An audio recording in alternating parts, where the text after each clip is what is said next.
হাওড়ায় সাত সকালেই ভয়ঙ্কর দুর্ঘটনা, আহত 20 জন বাসযাত্রী। সোমবার সাত সকালেই ভয়াবহ অভিজ্ঞতা হলো বাসযাত্রীদের। সকাল 8টার সময় হাওড়ার উলুবেড়িয়ায় ঘটে গেল সাংঘাতিক ঘটনা। উলুবেড়িয়ার কুলগাছিয়া শ্রীরামপুরের 16 নম্বর জাতীয় সড়কে সকাল 8টা নাগাদ একটি বাসের পিছন থেকে ধাক্কা মারে আরও একটি বাস। প্রবল ধাক্কায় সামনের বাসটিতে আহত হন প্রায় 20 জন বাসযাত্রী। পুলিশ ও স্থানীয় সূত্রে জানা গিয়েছে, এদিন সকালে নন্দীগ্রাম বারাসাত রুটের একটি বেসরকারি বাস আচমকা শ্রীরামপুরে দাঁড়িয়ে পড়ে যাত্রী তোলার জন্য। তার পিছনে ছিল দীঘা থেকে হাওড়াগামী একটি বাস। সামনের বাসটি হঠাৎ দাঁড়িয়ে পড়ায় ঘটে বিপত্তি। নিয়ন্ত্রণ হারিয়ে দীঘা হাওড়া রুটের বাসটি সামনের বাসটিকে ধাক্কা মারে। ধাক্কা মারা গাড়িটির চালক পলাতক।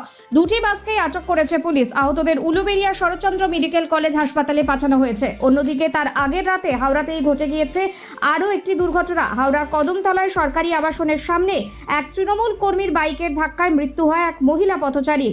অভিযুক্ত বাইক আরোহীর নাম অরুণাভ দত্ত। তাকে আটক করেছে ব্যাঁটরা থানার পুলিশ। অরুণাভর সঙ্গে হাওড়া পুরসভার 23 নম্বর ওয়ার্ডের যুব তৃণমূল সভাপতি অভিজিৎ মণ্ডল পলাতক। স্থানীয়দের অভিযোগ, দুজন বাইক আরোহী মত্ত অবস্থায় ছিলেন। পুলিশে যুব তৃণমূল নেতাকে পালানোর সুযোগ করে দিয়েছে। মৃতের নাম অর্চনা দত্ত, বছর 57, প্রৌঢ়া, কদমতলা সরকারি আবাসনে থাকতেন। রবিবার রাত 10:30 নাগাদ মুদিখানা থেকে ফেরার সময় তাকে ধাক্কা মারে বাইকটি। প্রৌঢ়ার মাথায় চোট লাগে হাসপাতালে নিয়ে গেলে তাকে মৃত বলে ঘোষণা করা হয়।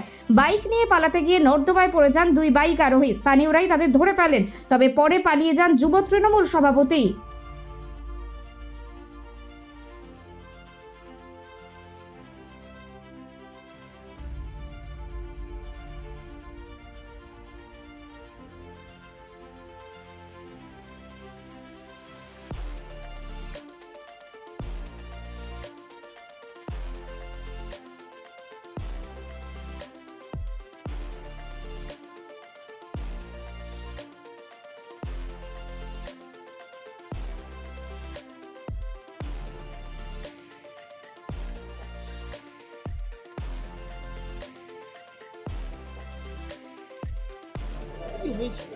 হয়েছিল বলতে 11টা নাগাদ যিনি মারা গেছেন তিনি আমাদের গেটের কাছে এসে দাঁড়িয়েছিলেন বাড়ি যাবে বলে।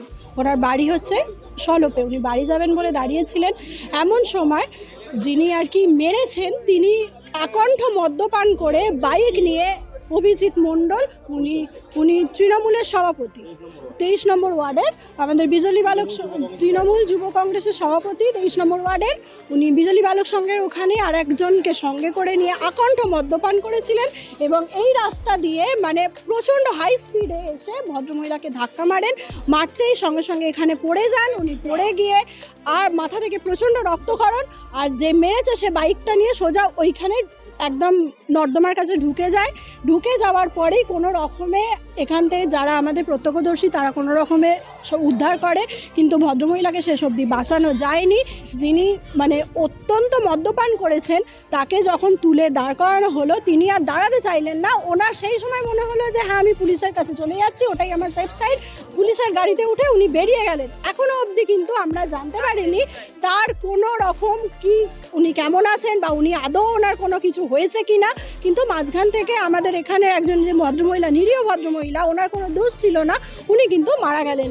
এখন আমরা দেখছি যে মেরেছে, পুলিশ ধরেছে, গাড়িতে উঠিয়ে বলছে যে হাওড়া থানায় নিয়ে গেছে।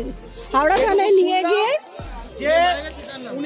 অর্চনা দত্ত, হ্যাঁ আমার নাম শতাব্দী ঘোষাল, হাওড়া থানায় নিয়ে গেছে ওনাকে। হাওড়া থানায় নিয়ে যাবার পরে আর যিনি দোষী তার আমরা কোনো খোঁজ পাচ্ছি না।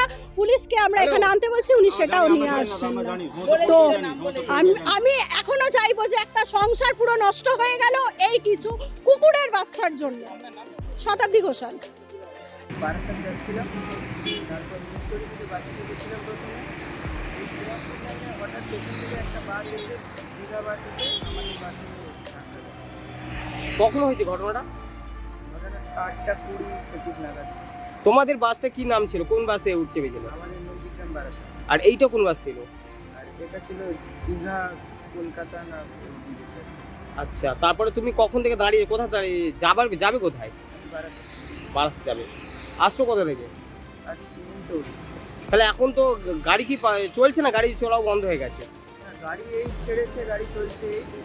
তারপর আমি বাস স্ট্যান্ড যাচ্ছি, দেখি আবার বাস নেই। আপনার নাম? আমার নাম পুরোদিন হবে।